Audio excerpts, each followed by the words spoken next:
Hello, students. My name is Cami Goldowitz, and I am the College of Liberal Arts librarian. And today's Level Up virtual workshop is just a brief discussion about primary and secondary resources, how to tell the difference, and a few tricks as to how to find either primary or secondary sources. So I'm going to begin by sharing my screen. And I just have a little PowerPoint presentation, and then we'll head over to looking for resources. Okay. From beginning. Alrighty. So primary and secondary resources, or sources, I should say. So primary sources, the root word is prime, meaning first, first-hand. That's just what they are. They're first-hand authoritative accounts of events. So you could think about someone that attends a protest and they take a picture and they're there and their photograph would serve as a primary source. Or they were interviewed about their experience at the protest close to the time that it occurred. That would be a primary source. Or they wrote an essay or an article about their experience at the protest. So that would be a primary source for an event. Or a primary source could relate to a specific topic. And this one's a little harder to grasp, but the photograph I'm showing you here is meant to be an example of researchers studying the effects of global warming on the polar bear population. And they write about this topic in terms of their study and their findings. So that would be a primary source talking about that topic. And historical time periods. So anytime you glean sources that are from the time an event occurred, from a newspaper or a speech or a pamphlet or a poster, that will be a primary source.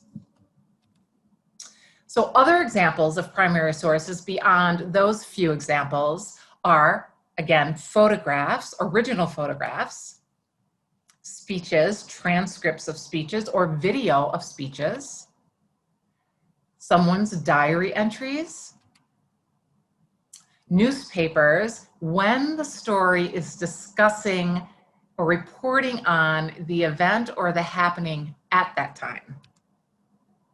Original data, such as somebody's experiment, empirical data from their study or their case study. Artifacts, things you would see in museums. And creative works. So a painting, a poem, a film, songs, song lyrics, sculptures, so on and so forth. Primary sources can allow you to, in terms of your research, your writing, your project, can allow you to form and present your own argument and your own analysis of that source. And it also allows you to evaluate that information, that source, that artifact, in a way that's unfiltered. It's your prior knowledge, your take on that thing. And it allows you to have your own original critique of that original work. So for example, let's say you are discussing a group of tweets and you speak to those tweets in terms of their intent, their tone, their attitude, and or their message in the way that you glean that information from reading them. So those tweets would then be the primary source. Now, if you were to read analyses, discussions, or reporting of the same tweets, and they discussed their take on them, those would be, the tweets would serve as part of that discussion, but the discussion of them would be a secondary source. So in terms of secondary sources, they are ones that interpret something or critique something, like not the film, but the film review. or analyze something, a poem, a novel, what somebody meant in their painting, or the op-ed. And those secondary sources are speaking to a primary source. So examples of secondary sources are reviews, articles that analyze or discuss events or ideas. So if there was a newspaper article that was discussing like the history of protests in the United States over the last 50 years, that would be a secondary source that could support your discussion of a protest occurring currently. Essays, somebody's opinion or attitude, textbooks, encyclopedias, criticisms like literary criticisms, and commentaries. And secondary sources help you to strengthen your own argument, serve as evidence to back up your arguments, and it also allows you to examine other perspectives. So for example, you're writing about the history of the suffrage movement in New York and use an article discussing the movement and its influence on women's rights today. Now that would be a secondary source because the women's suffrage movement in its origination was a while ago. But you also use newspaper articles published at the time of the suffrage movement in New York. And these would be examples of primary sources talking about that topic. So there does exist at the RIT Libraries on our webpage an info guide that speaks specifically to primary and secondary sources. So what's on that info guide is a fun little quick video that discusses what we just discussed, what I just shared with you, that you can view at any time, and links to finding these resources. These include links to the library catalog, a link to the library search tool, which we call Summon, and some recommended databases. So I'm going to stop sharing my screen. And we're going to hop over to that info guide.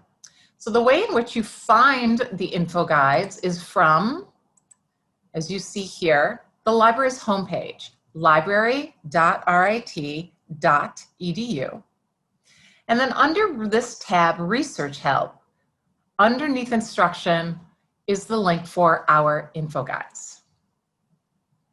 This is the landing page of the info guides. There's hundreds of them. They're grouped here by discipline, but an easy way to find the one that you're looking for if you know something of its title is just simply type it into the search bar, which I'll do here. And of course I've been here, so it's remembering it. And I will click on this and I see a title here, which is the info guide I'd like us to look at. So here's the video. You can watch this little Saturday morning cartoon in your own time. And we're going to look at some of the tools that you have to gather these different types of sources. So I'm going to click on the link, Locating Primary Sources. Here you'll see that in terms of books, there's the RIT Library Catalog, and there's our search tool that will look for everything that you have access to. It'll look in the journals and the databases, the ebooks, the catalog, everything that you have at your fingertips, but it's a lot. And then down here are some very helpful databases. You can read the descriptions of these here, but some of them that are kind of easy to think of in terms of primary sources is this art store database. Remember, databases are going to ask you to log in. I was already logged in. So Art Store is a database collection of art, sculptures, exhibitions, photographs, paintings, so on and so forth. Boy, I kind of wish that was me right now. But so that's pretty self-explanatory. So I'm going to close that.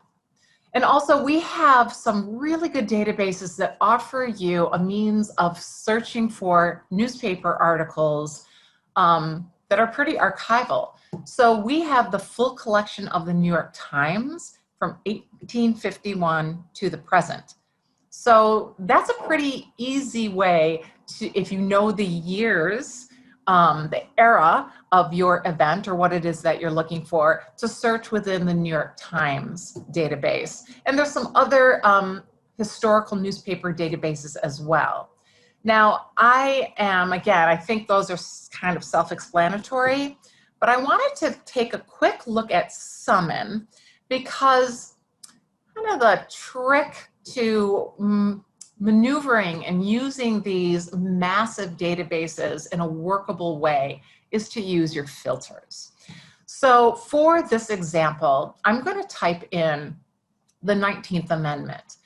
Now, the thing that you want to realize here is that you don't really see a ton of filters on this screen, or Summon is also searchable from the homepage, the library's homepage. That's the search bar you see at the center of the page. But once you put in a search term or a couple search terms, the new screen is going to present you with a lot of options, which I want to go over here. So I'm going to simply type in 19th Amendment. So I'm not speaking of a time period here. The 19th Amendment is something that was ratified 100 years, no, 100 years, 200 or 100 years ago? 200 years ago. No. Wendy, what is it? 100 years ago? The 19th Amendment? Yes, it's the 100th anniversary. The 100th, of course. It wasn't in the 1800s. All right. And of course, the 19th Amendment is still in existence. So I haven't told Summon to look for primary sources relating to the 19th Amendment. In terms of, let's say I'm doing a suffrage women's movement project. And up here, you'll see over 30,000 results. So let's get into those filters and find primary sources speaking to the 19th Amendment at the time that it was ratified. So I'm going to click on full text because whatever it is I find in a historic newspaper article or a speech, I want the whole entity, not just a summary or its title. And then I'm going to look down here, and content type can be helpful. Subject terms, just so that you know that these filters are here. I'm going to click on more, and I'm going to click on newspaper article, and I'm going to hit apply. So we were at 30,000. It's still way too much. Plus, I haven't gotten to that detail of wanting primary sources of the time that the 19th Amendment was ratified. So I'm going to go down here, and I see that a publication date is an offered filter. Now, some databases will present their date option or date range option in various formats. Here in Summon, there's a nice little slidey tool. So once I start maneuvering this, I'll see some dates start showing up. And I know that this is within the time period of the 1920s. I'm going to give it a little space here. I think I moved it to 1920 to 1930. All right. So I'm down to 239 results, which is pretty browsable. And I can at least browse my results to see if I'm on the right track. So if you look here, you see a title, and it could or could not alert you to the fact that it's of the time period you're interested in. But if you look down here, the publication date says 1928. So bingo. I'm going to click on this record and let it open up. And here I am looking at the newspaper article as it was published in the paper on that date in 1928. So I'm not going to do any more examples because you are able to look at these filters and determine different types of content. I can drop this down just to show you. Let's see, I want to undo that. Now remember, I had slid the date and I think that is kept, yes. And you'll see that there's some content types here. And it doesn't seem as though too many are going to be helpful to you. It looks like newspaper articles published within this time period is the bulk of your results. Okay, so we're going to hop over to locating secondary sources. And we have some databases here. ProQuest Complete and Academic Search Premier. Those are multidisciplinary databases, meaning they will offer full text of a myriad of disciplines and topics and subjects. We have an ebook database listed here. So I'm sure there are many ebooks that are offered to you that you can read, whether you're local or not local or on campus or not, from that topic. And we're just going to look at the Arts and Humanities database. And it is a ProQuest product. They've just made this kind of smaller database speaking to the arts and humanities. So I'm going to put in 19th Amendment here.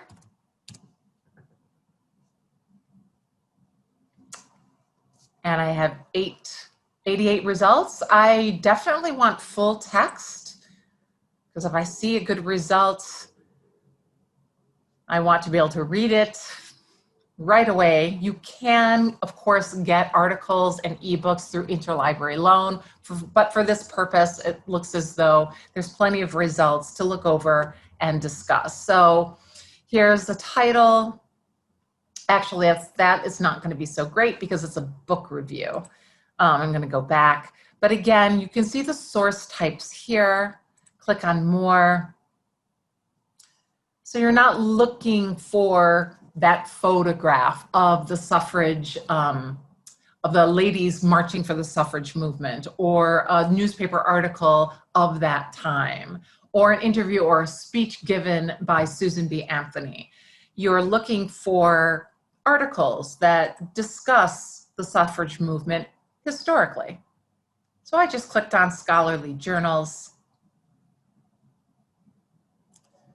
and we have 67 results. Okay. So basically, here we go. The Long Road to Suffrage might be perfect. It was, there's probably a lot that have come out about this time period, seeing it as it is the 100th anniversary. So I'm going to stop sharing my screen and just remind you that there is the info guide for the primary and secondary sources.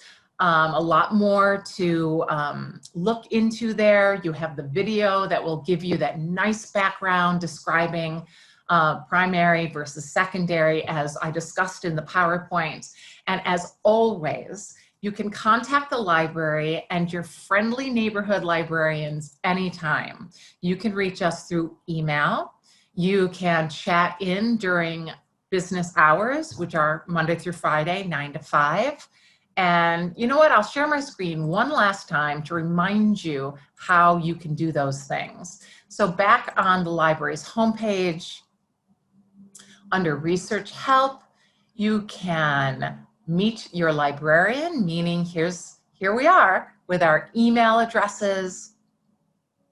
And if you are on an info guide, let's go back to that one. I should have shown you before we went away, but here we go.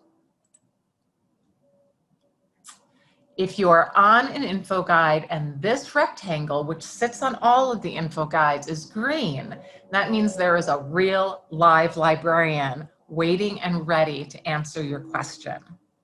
All right. So I really want to thank you for participating or viewing this Level Up workshop. I hope it is helpful to you, and good luck with your projects. And we hope to hear from you if you need any kind of help. Thanks a lot, students.